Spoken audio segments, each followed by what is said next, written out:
पलूस तालुक्यातील आंधळे येथील सीताराम भगवान जाधव यांच्या कोंबड्यांच्या शेडमधील एकूण 4,200 पक्ष्यांपैकी 1,200 कोंबड्यांचा उष्माघातामुळे एकाच दिवसात मृत्यू झालाय।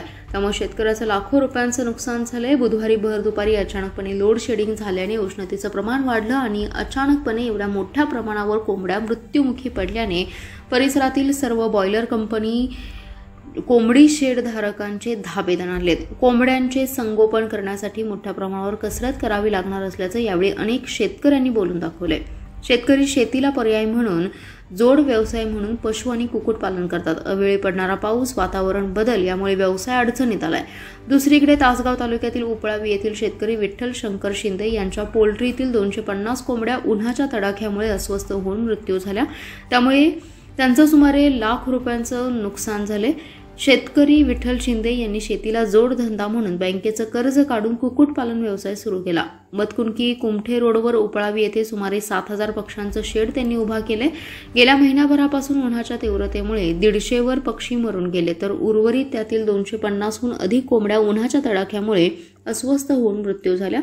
सदर घटनेचा पंचनामा करण्यात आलाय। तीव्र उन्हामुळे नैसर्गिक आपत्ती आली आहे, तरी शासनाने मदत करावी अशी अपेक्षा शिंदे कुटुंबियांनी व्यक्त केली आहे। मी शेतीला जोडधंदा म्हणून पोल्ट्री व्यवसाय चालू केला। पक्षी भरले। सोमवारी रात्री पाऊस पडल्यामुळे मंगळवारी दुपारचा जास्त उष्माघात वाटत होता। त्याच वेळेस लाईट गेल्यामुळे पक्ष्यांची मर चालू झाली। लाईट गेल्यामुळे फोगर स्प्रिंकलर पूर्णपणे बंद असल्यामुळे आम्ही एसटीपीने पाणी मारण्याचा प्रयत्न केला, पण मर काय आटोक्यात आली नाही। कंपनीच्या साहेबांना आम्ही फोन करून सांगितलं। कंपनीचे सुपरवायझर वगैरे येऊन त्यांनी सगळी मर चेक केली। त्यांनी सांगितले टोटल मर उष्माघातामुळे झालेली आहे।